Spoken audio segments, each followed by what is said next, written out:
इस वक्त एक माहौल चल पड़ा कि इस पूरे मुल्क में एक साजिश चल रही है हिंदुस्तान में इस वक्त।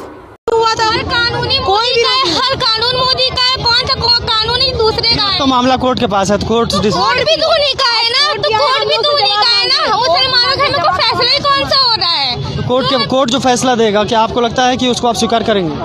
नहीं, कुछ भी हो जाए हटना यहाँ से नहीं है। मर भी जाएंगे तो हटेंगे नहीं आते। मतलब एक आखिरी यही है कि जब तक बिल्कुल आखिरी फैसला ये कि हटना नहीं है आते। एनआरसी भी लागू कर ले, वो नहीं एक को माने कितने 70 करोड़ हिंदू है, तो 40 करोड़ मुसलमान भी। 40 करोड़ मुसलमान कितनों को मारेंगे? एक को मारोगे चाहे कितनों को मारोगे। सर हम भी देखते कभी ना कभी तुम्हारा भी मौका आएगा। जिस दिन तुमसे बड़ा आ गए ना, तो दिन तुम्हें रोड पे लेके पटक के मारेगा, तब तुम्हें समझ में आएगा। जिस दिन तुमसे बड़ा आ गए ना, तो दिन तुम्हें रोड पे लेके पटक के मारेगा, तब तुम्हें समझ में आएगा। अब माफ कीजिएगा, जब एक कुत्ता भौंकता है तो 10-20 कुत्ते खुद बहुत जमा हो जाते हैं। नहीं, कुदरती चीज है, ये कोई गलत मिसाल नहीं है। मोहल्ले गलियों में देख लीजिए, एक कुत्ता जहां भौंका, तमाम गलियों के कुत्ते अपना फर्ज समझ करके अब हमारे भाई ने पुकारा है तो हमें पहुंचना है। वो हमारे को भगा रहा है, हम भागेंगे नहीं। मोदी को जान से खत्म कर देंगे। नाम ऐसी बदनाम नहीं हो गया है। कौन भगा रहे हैं आपको? मोदी किसने बोला आपको भगा रहे हैं? ये सब पूरी दुनिया बता रही है। कौन है दुनिया वाले? कौन बता रहे हैं? समाचार देखता हूँ मैं।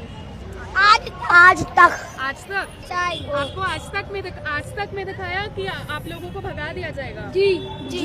अच्छा बेटा, ऐसा कुछ नहीं है, ठीक है। और एनआरसी हमारे इंडिया में लागू भी नहीं हुआ है। और वो सारे के सारे भोगते हैं। मजलिस खत्म होने के बाद कुत्ते एहतसाब करते होंगे कि मैं क्यों भोग रहा था। Sir, I don't want to discuss details right now and scream on top of my voice. ये हालात इस वक्त ऐसे क्यों हुए? असल में हुआ ये है कि आप लोगों ने सांप पकड़ने वालों को, सपेड़ा को देखा है कभी? देखा है सपेड़ा को? सपेड़ा अपनी बांसुरी जब निकालता है और जब बिम बजाता है वो, तो आसपास दरो दीवार, घरों में, झुपड़ियों में, महल में, छत पे जितने सांप छुपे होते हैं सब बाहर निकल आते कि नहीं आते? कि जब वो बजाना शुरू करता है तो सांप झूम झूम कर निकलना बाहर शुरू हो जाता है। बाहर सपेड़ा, मोहल्ले में इतने सांप थे, पता ही नहीं था हमें पता ही नहीं था। इस सपेड़े को अल्लाह जज़ाए खैर दे कि उसने बिन बजाई तो मोहल्ले का सारा सांप बाहर निकल आया। शाहीन बाग का रास्ता खुलवाना मेरी जिम्मेदारी नहीं है। कम से कम इतना तो उनका जानना हक है कि आप किस तरफ खड़े हैं उसमें। मैं कहीं भी खड़ा हूँ, मैं शाहीन बाग के लोगों के साथ खड़ा हूँ।